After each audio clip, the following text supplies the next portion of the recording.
Everyone, welcome to master science hub. आज के lecture में हम पढ़ने वाले हैं छोटू मोटू सा topic which is reproductive health. हमने स्टार्ट किया था हाउ डू ऑर्गेनिज्म रिप्रोड्यूस वाला चैप्टर क्लास 10th का, जिसमें कि बेटा हाथी निकल गया है पूंछ रह गई है। मतलब कि हमने बहुत सारा पोर्शन कवर कर लिया है, जैसे कि रिप्रोडक्शन का इंट्रोडक्शन देख लिया हमने, एसेक्सुअल रिप्रोडक्शन देख लिया, सेक्सुअल रिप्रोडक्शन देख लिया ऑर्गेनिजम्स में, मतलब कि प्लांट्स में देख लिया, एनिमल्स में देख लिया। हमारा छोटा सा टॉपिक बचा है जो कि रिप्रोडक्टिव हेल्थ का है, उसको भी हम आज देखते हैं और जल्दी से इस चैप्टर को खत्म करते हैं। हमारा जो नेक्स्ट चैप्टर होने वाला है वो की हेरिडिटी, बहुत ही इंटरेस्टिंग है। उसमें इंटरेस्टिंग से टर्म्स है, बहुत ही फैक्ट्स है, तो उसको हम पढ़ेंगे, जिसमें कि मेंडल्स के लॉ हैं और बहुत कुछ है पढ़ने के लिए, है ना। तो हमारा ये वाला जो चैप्टर खत्म होगा उसके बाद हम हेरिडिटी पढ़ेंगे। ठीक है, तो स्टार्ट करें बेटा आज का लेक्चर। प्रीवियस लेक्चर में पढ़ा था sexual reproduction in human beings में कि जब बेटा ड्यूरिंग सेक्सुअल इंटरकोर्स जब जब मेटिंग होती है तो मेल पेरेंट फीमेल पेरेंट दो बॉडीज बहुत ही क्लोज कांटेक्ट में आती है, तो उस दौरान क्या होता है, there is a chance to transmit a disease. कैसे डिसीज? सेक्सुअली ट्रांसमिट डिसीज, जिनको कि प्यार से क्या बोला जाता है बेटा, जिनको कि बोला जाता है एसटीडीज। ठीक है, सेक्सुअली ट्रांसमिट डिसीज। तो वो होते हैं 3 टाइप के। कौन कौन से? फर्स्ट होता है बेटा वायरल डिसीज, वायरल एसटीडीज, जो कि वायरस की वजह से होते हैं, जैसे कि एचआईवी, हर्पीस, हेपेटाइटिस। सेकंड होता है बैक्टीरियल एसटीडीज। बैक्टीरियल एसटीडीज क्यों बोल रहे हैं? सेक्सुअली ट्रांसमिट डिसीज है इसीलिए, और बैक्टीरिया की वजह से हो रहा है, जिसमें कि एग्जांपल्स है सिफिलिस, गोनोरिया। ठीक है, अच्छा नेक्स्ट है पैरासिटिक फंगल एसटीडीज, जो कि बेटा पैरासाइट मतलब फंगल की वजह से होते हैं, फंगस की वजह से होते हैं, जैसे कि प्यूपेक्लाइस, स्कैबियस, ट्राइकोमोनियसिस, ये सब इसके एग्जांपल्स हैं। ठीक है, अच्छा नेक्स्ट है कॉन्ट्रासेप्टिव मेथड्स। ये क्या है और क्यों पढ़ रहे हैं हम इनको? अच्छा, हम पढ़ रहे थे बेटा सेक्सुअल रिप्रोडक्शन में कि आफ्टर फर्टिलाइजेशन क्या बनता है, एम्ब्रियो बनता है, एम्ब्रियो के बाद फिटस बनता है, देन आफ्टर 9 मंथ उसकी डिलीवरी हो जाती है, तो उसको बेबी बोलते हैं, मतलब कि एक नया इंडिविजुअल इस दुनिया में आ जाता है। अभी तक न्यूट्रिशन कहाँ से ले रहा था बेबी? बेबी न्यूट्रिशन ले रहा था 9 मंथ्स अपनी मदर से, है ना। मदर जो खाती थी उससे वो न्यूट्रिशन लेता था। बट जब वो बेटा दुनिया में आ जाएगा, जब वो बाहर आ जाएगा, तो बेटा उसके क्लोथ, है ना, उसकी डाइट, उसका खाना पीना सब कहाँ से? बाहर से करना पड़ेगा, है ना, मार्केट से लेकर आना पड़ेगा। फिर वो जब वो बड़ा होगा तो उसके एजुकेशन के लिए उसको एजुकेशन स्कूल भेजना पड़ेगा, कोचिंग भेजना पड़ेगा, जैसे कि आप पढ़ रहे हो, है ना। तो बेटा क्या है, उन सब के लिए क्या चाहिए?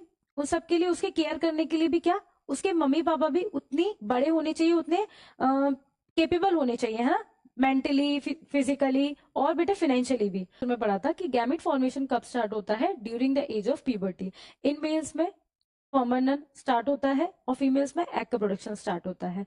गर्ल्स को फर्स्ट पीरियड भी स्टार्ट होता है प्यूबर्टी में ही, जिसको कि मेनार्की बोला जाता है। मतलब कि वो फिजिकली सेक्सुअली मेच्योर होने लगते हैं, डेवलप होने लगते हैं सेक्सुअल रिप्रोडक्शन के लिए। बट बहुत बहुत इंपॉर्टेंट है कि उनका फाइनेंशियली और मेंटली प्रिपेयर भी होना उतना ही इंपॉर्टेंट है ना, टू ब्रिंग अ चाइल्ड, है ना, क्योंकि बच्चे की बेटा देखभाल करने के लिए पैसा भी जरूरी है और आपका उतना बड़ा होना भी, मेच्योर होना भी जरूरी है। इसीलिए to prevent unwanted pregnancy there are contraceptive methods. कुछ कॉन्ट्रासेप्टिव मेथड्स हैं जिनको कि पढ़ते हैं कौन कौन से है ना। तो फर्स्ट है बेटा उसमें बैरियर मेथड, जिसको कि फिजिकल मेथड बोला जाता है। सेकंड है केमिकल मेथड, इसमें कुछ केमिकल का यूज होता है टू प्रिवेंट अनवांटेड प्रेगनेंसी। और बेटा ये कुछ कॉन्ट्रासेप्टिव मेथड्स हैं वो एसटीडी से भी बचाते हैं। एसटीडी क्या? सेक्सुअली ट्रांसमिट डिसीज से भी बचाते हैं। कैसे बचाते हैं देखो। और थर्ड है बेटा सर्जिकल मेथड। ठीक है, इसमें कुछ आईयूसीडी भी है, उसको भी हम देखेंगे। फर्स्ट है हमारा to prevent union of sperm and egg. Egg और स्पर्म को हम मिलने ही नहीं देंगे तो फर्टिलाइजेशन नहीं होगा, फर्टिलाइजेशन नहीं होगा तो जाइगोट नहीं बनेगा। ठीक है, तो इसमें क्या होता है बेटा, by the use of condoms, diaphragms and cervical caps. Male और फीमेल दोनों के लिए अवेलेबल होते हैं कॉन्डम्स। उसके यूज से बेटा अनवांटेड प्रेगनेंसी को रोका जा सकता है। स्पर्म और एग मिलेंगे ही नहीं तो फर्टिलाइजेशन भी नहीं होगा। केमिकल मेथड्स में क्या क्या होता है, कुछ ओरल कॉन्ट्रासेप्टिव यूज किए जाते हैं बाय फीमेल्स, है ना। फीमेल के द्वारा कुछ पिल्स होती हैं, कुछ दवाइयां होती है, कुछ मेडिसिन होती है, वो ली जाती है। वो क्या करती है, they check the egg release in females, है ना। जो एग रिलीज होता है उसको देखते हैं, ये उसको चेक करते हैं कि उसका ओव्यूलेशन कब होगा और उसको। बट इससे क्या होता है बेटा, साइड इफेक्ट होता है। इससे क्या होता है, साइड इफेक्ट होता है, ठीक है। कुछ सर्जिकल मेथड्स होते हैं जैसे कि वैसेक्टोमी और ट्यूबेक्टोमी।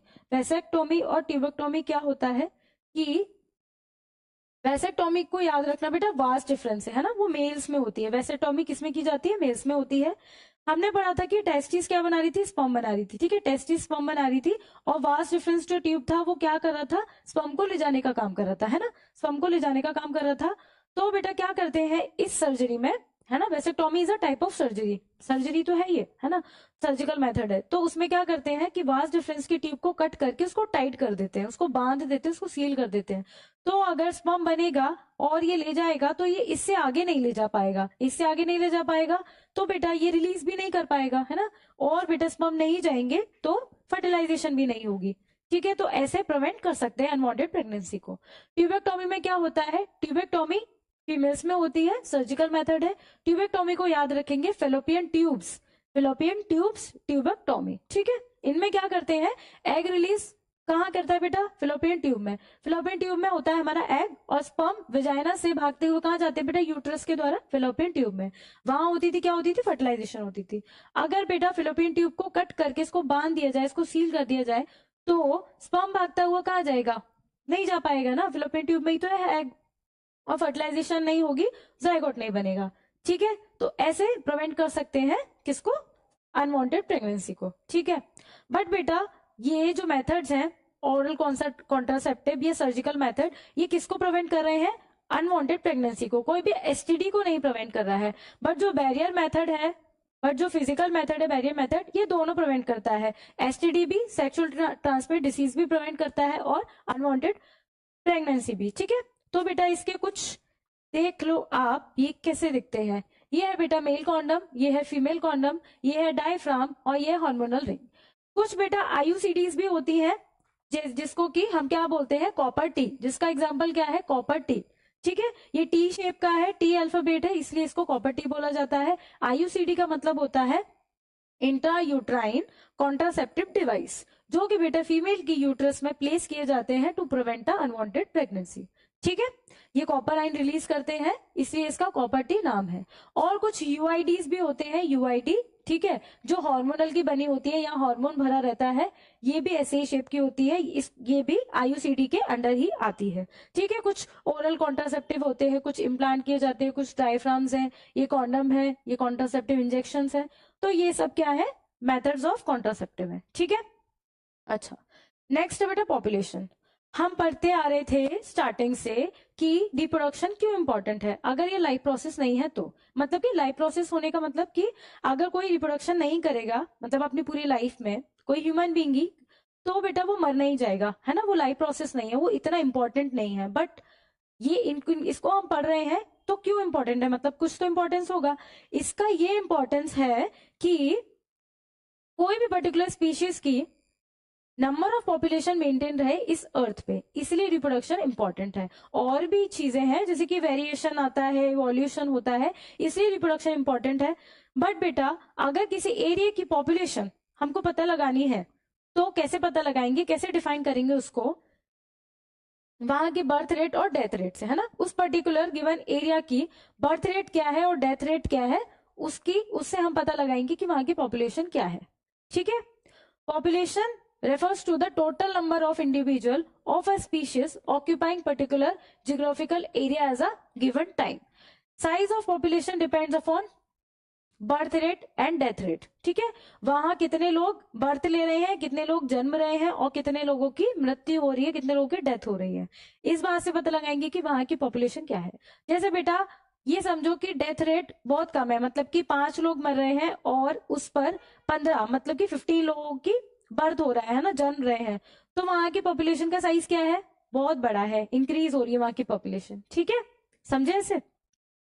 रिप्रोडक्शन इंपॉर्टेंट है, बट ऐसा भी नहीं ना कि एक सर्टेन लिमिट तक, ऐसा भी नहीं कि रिप्रोडक्शन होता जा रहा है, होता जा रहा है, होता जा रहा है, और बेटा रिसोर्सेस ही नहीं है उतने कि मतलब आपका जो स्टैंडर्ड ऑफ लिविंग है वो कम हो जाएगा, वो गिर जाएगा, कि रिसोर्सेज ही नहीं है, है ना, घर भी नहीं रहेंगे लोगों के रहने के लिए, पॉपुलेशन इतनी ज्यादा हो जाएगी।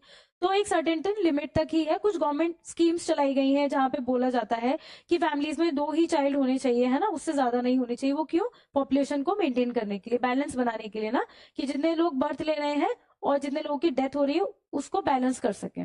ठीक है, समझे? एक वर्ड है बेटा फीमेल फिटिसाइड। फीमेल फिटिसाइड क्या होता है, हमने पढ़ा था कि एम्ब्रियो के बाद क्या बनता है, फीटस बनता है। फीटस वो स्टेज होती है जहां पे हम पता लगा सकते हैं कि बेबी के फिंगर्स, बेबी के ऑर्गन्स कुछ कुछ दिखने लगते हैं ना उस स्टेज में।